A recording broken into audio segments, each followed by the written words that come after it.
Welcome to the toppers zone. अगर हमें भारत की कहानी को समझना है तो शायद हमें उसके पहाड़ों की कहानी सुननी होगी। ये सिर्फ पत्थर और मिट्टी के ढेर नहीं है। ये वो विशाल संरचनाएं हैं जिन्होंने तय किया कि भारत में मानसून कहाँ बरसेगा, हमारी महान नदियां कहाँ से निकलेंगी और हमारी संस्कृतियां एक दूसरे से अलग कैसे विकसित हुईं। आज की हमारी पड़ताल का आधार हैं कुछ बहुत ही जानकारीपूर्ण वीडियोस, और हमारा मिशन सिर्फ इन पहाड़ों के नाम और ऊंचाइयां रटना नहीं है, बल्कि ये समझना है कि ये भारत की जीवन रेखाएं कैसे हैं। हम इन स्रोतों से सबसे जरूरी और दिलचस्प बातें निकालकर भारत के पहाड़ों का एक जीता जागता नक्शा तैयार करेंगे। बिल्कुल। और इस सफर पर निकलने से पहले एक छोटी सी बात साफ कर लेते हैं। इसमें अक्सर लोगों को कंफ्यूजन होता है। अच्छा। कि पहाड़ी, पर्वत और पठार में आखिर फर्क क्या है। हाँ, ये एक अच्छा पॉइंट है। तो आसान भाषा में समझें तो लगभग 600 मीटर या 2000 फीट से कम ऊंची जमीन को हम पहाड़ी हिल कह देते हैं। ठीक है। इससे ऊंचा कुछ भी पर्वत यानी माउंटेन है जिसकी चोटियां बर्फ से ढकी हो सकती हैं, और पठार, प्लेटो, वो एक उठी हुई जमीन है जो ऊपर से सपाट होती है, एक टेबल की तरह। चलिए, ये बुनियाद तो साफ हो गई, तो फिर अपनी यात्रा शुरू करते हैं भारत के सिरमौर से, उत्तर के विशाल पर्वतों से। जाहिर है सबसे पहला नाम तो हिमालय का ही आता है। लेकिन स्रोतों के मुताबिक कहानी हिमालय से भी पहले शुरू होती है। उत्तर में एक क्रम बताया गया है: काराकोरम, लद्दाख, जास्कर और फिर पीर पंजाल। ये नाम सुनते ही ठंडक का एहसास होने लगता है। बिल्कुल। और यहाँ एक दिलचस्प बात यह है कि काराकोरम, लद्दाख और जास्कर इनको अक्सर ट्रांस हिमालय कहा जाता है। ट्रांस हिमालय, इसका मतलब हिमालय के पार। ये दरअसल हिमालय से भी पुराने माने जाते हैं और यूरेशियन प्लेट का हिस्सा है। अच्छा। ये इतने ऊंचे हैं कि ये मॉनसून की हवाओं के लिए एक दीवार का काम करते हैं। यही वजह है कि बादल इन पहाड़ों को पार करके लेह लद्दाख तक नहीं पहुंच पाते और वो इलाका एक ठंडा रेगिस्तान बन गया है। एक मिनट, यहाँ पर मुझे हमेशा थोड़ा कंफ्यूजन होता है। हम सब माउंट एवरेस्ट के बारे में सुनते हैं, पर वो तो नेपाल में है। तो अगर हम सिर्फ भारत की बात करें तो हमारी सबसे ऊंची चोटी कौन सी है? बहुत अच्छा सवाल है। भारत की सबसे ऊंची चोटी है K2। हाँ, जिसे गॉडविन ऑस्टिन के नाम से भी जाना जाता है। ये 8611 मीटर ऊंची है और काराकोरम रेंज में स्थित है। तो ये भारत में है? देखिए, अभी ये पाक अधिकृत कश्मीर के क्षेत्र में आती है, पर आधिकारिक तौर पर इसे भारत के सर्वोच्च चोटी माना जाता है। और क्या इस पर पहुंचना उतना ही मुश्किल है? अरे, पर्वतारोहियों के लिए तो इसे एवरेस्ट से भी ज्यादा चुनौतीपूर्ण माना जाता है। वाह। और ट्रांस हिमालय के बाद आता है मुख्य हिमालय, है ना, जिसके बारे में हम ज्यादा सुनते हैं। हाँ, उसके भी अपने 3 समानांतर हिस्से हैं। कौन कौन से? सबसे उत्तर में है महान हिमालय या ग्रेट हिमालयस, जहां दुनिया की सबसे ऊंची चोटियां हैं। उसके दक्षिण में आता है मध्य हिमालय, मिडिल हिमालयस। हमारे ज्यादातर हिल स्टेशंस वहीं बसे हैं, जैसे शिमला, मनाली। बिल्कुल। और सबसे आखिर में दक्षिण की तरफ है शिवालिक। ये हिमालय की सबसे नई और कम ऊंची श्रृंखला है।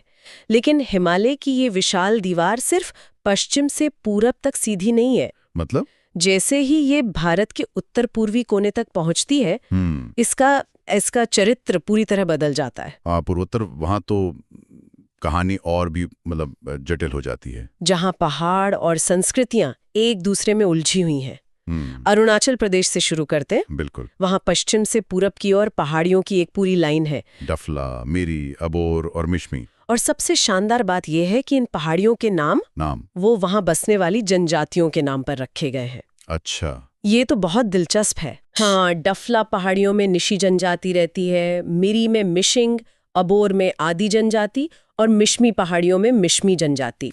ये पहाड़ियां सिर्फ जमीन के टुकड़े नहीं है, ये एक तरह के, आप कह सकती हैं, सांस्कृतिक द्वीप है। सांस्कृतिक द्वीप। हाँ, जिन्होंने सदियों तक इन जनजातियों को उनकी अनोखी पहचान और परंपराओं को सहेजने में मदद की है। आपने कहा था कि यहाँ हिमालय का चरित्र बदल जाता है। मिश्मी पहाड़ियों के पास कुछ बहुत नाटकीय होता है ना? बिल्कुल। यहाँ हिमालय के साथ कुछ बहुत ही जबरदस्त होता है।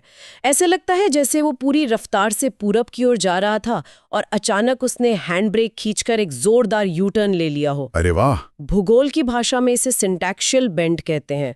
और ये मोड़ इतना बड़ा है कि इसने पूरे क्षेत्र का नक्शा ही बदल दिया। और फिर इसी मोड़ के बाद हिमालय दक्षिण की ओर मुड़ जाता है और म्यांमार की सीमा के साथ साथ पटकाई बुम श्रृंखला के रूप में आगे बढ़ता है। पटकाई बुम? उसके बाद नागालैंड में नागा हिल्स आती है। जिनकी सबसे ऊंची चोटी माउंट सरामती बताई जाती है। फिर मिजोरम में मिजो हिल्स, जिन्हें लुशाई हिल्स भी कहते हैं। और वहां की सबसे ऊंची चोटी फवांगपुई, जिसे ब्लू माउंटेन यानी नीला पर्वत भी कहा जाता है। ये नाम ही कितना सुंदर है। बहुत सुंदर। और इस इलाके में हम मेघालय को तो बिल्कुल नहीं भूल सकते। मेघों का घर। हाँ, यहाँ की गारो, खासी और जयंतिया पहाड़ियां पश्चिम से पूरब की ओर एक कीप मतलब फनल जैसी आकृति बनाती हैं। एक फनल। हाँ, तो जब बंगाल की खाड़ी से मानसूनी हवाएं आती हैं, वो इस कीप में फंस जाती हैं और उन्हें ऊपर उठने पर मजबूर होना पड़ता है। बिल्कुल। नतीजा, दुनिया की सबसे ज्यादा बारिश मासिनराम और चेरापूंजी दोनों ही खासी पहाड़ियों पर हैं। मुझे याद है मैंने कहीं पढ़ा था कि वहां के लोगों ने तो इस बारिश से तालमेल बिठाते हुए पेड़ों की जड़ों से पुल तक बना लिए हैं। हाँ, लिविंग रूट ब्रिज। है ना? प्रकृति और इंसान के तालमेल का क्या अद्भुत उदाहरण है। बिल्कुल सही। अब इन युवा, घुमावदार और बारिश से सराबोर पहाड़ों से चलिए समय में थोड़ा पीछे चलते हैं। भारत के दिल में। हाँ, जहाँ के पहाड़ इतने पुराने हैं कि उन्होंने डायनासोर का युग भी देखा है। आप अरावली की बात कर रही हैं? बिल्कुल, दुनिया की सबसे पुरानी पर्वत श्रृंखलाओं में से एक। ये एक फोल्ड माउंटेन है, सही कहा ना? हाँ, मतलब ये तब बनी थी जब जमीन की दो प्लेटें आपस में टकराएं और कागज की तरह मुड़ गईं। आज जो हिमालय के साथ हो रहा है, वो करोड़ों साल पहले अरावली के साथ हुआ था। मतलब ये भी हिमालय जितनी ऊंची थी? हाँ, तब ये भी हिमालय जितनी ही ऊंची और विशाल थी, लेकिन करोड़ों सालों की धूप, हवा और पानी की मार ने उसे घिस दिया। हाँ, उसे घिसकर छोटा कर दिया है। इसीलिए इसे अब अवशिष्ट पर्वत या रेजिडुअल माउंटेन कहते हैं। जैसे कोई विशाल इमारत टूट जाए और सिर्फ उसकी नींव बची रह जाए। क्या बात है, बिल्कुल सही उदाहरण है। और यहाँ एक ऐसी बात है जो दिमाग घुमा देती है। हम आज जिसे सत्ता का केंद्र रायसीना हिल कहते हैं, जहां हमारा राष्ट्रपति भवन है, वो असल में इसी करोड़ों साल पुरानी अरावली का बचा हुआ सिरा है ना? कमाल की बात। मतलब भारत की आधुनिक शक्ति की नींव उन चट्टानों पर रखी है जो तब बनी थी जब धरती पर जीवन बस शुरू ही हो रहा था। ये भूगोल और इतिहास का एक अविश्वसनीय संगम है। और इसकी सबसे ऊंची चोटी? इस प्राचीन श्रृंखला की सबसे ऊंची चोटी राजस्थान के माउंट आबू में गुरु शिखर है। ठीक है। अरावली के बाद मध्य भारत में दो और महत्वपूर्ण श्रृंखलाएं हैं, विंध्य और सतपुड़ा। हाँ, इन्हें उत्तर और दक्षिण भारत के बीच एक तरह की सीमा रेखा भी माना जाता है। बिल्कुल। और ये दोनों ब्लॉक पर्वत के बेहतरीन उदाहरण हैं। ब्लॉक पर्वत वो कैसे बनते हैं? इसे ऐसे समझिए कि जमीन का एक बहुत बड़ा हिस्सा अपनी जगह पर बना रहा। अच्छा। जबकि उसके दोनों तरफ की जमीन नीचे धंस गई तो बीच का हिस्सा एक ब्लॉक की तरह ऊपर उठा हुआ दिखने लगा। एकदम सही। और ये सिर्फ भौगोलिक विभाजक नहीं है, ऐतिहासिक रूप से इन्हें उत्तर भारत की आर्य संस्कृति और दक्षिण भारत की द्रविड़ संस्कृति के बीच एक पारंपरिक सीमा भी माना जाता रहा है। और इन्हीं दोनों के बीच से नर्मदा नदी बहती है। हाँ, अपनी एक गहरी घाटी में। हाँ, विंध्या उत्तर में, सतपुड़ा दक्षिण में और बीच में नर्मदा। और सतपुड़ा के दक्षिण से ताप्ती नदी बहती है। हाँ, ये दोनों नदियां बाकी प्रायद्वीप या नदियों से उल्टी दिशा में, पूरब से पश्चिम की ओर। हाँ, पूरब से पश्चिम की ओर बहकर अरब सागर में गिरती हैं। सतपुड़ा की सबसे ऊंची चोटी कौन सी है? वो है धूपगढ़, जो महादेव पहाड़ियों का हिस्सा है। हाँ। और यहाँ भी एक अपडेट है, जैसा कि स्रोतों में बताया गया है। अच्छा। मैकाल पहाड़ी, जो सतपुड़ा का पूर्वी हिस्सा है, उसकी सबसे ऊंची चोटी पुरानी किताबों में अमरकंटक बताई जाती है, जहां से नर्मदा नदी निकलती है। हाँ, ये तो पढ़ा है। लेकिन नए आंकड़ों के अनुसार बदगढ़ चोटी उससे थोड़ी ऊंची है। अच्छा, तो मतलब भूगोल भी एक विकसित होता विज्ञान है। बिल्कुल। हमने जिन नदियों की बात की, नर्मदा और ताप्ती, वो पश्चिम की ओर बहती हैं। हाँ।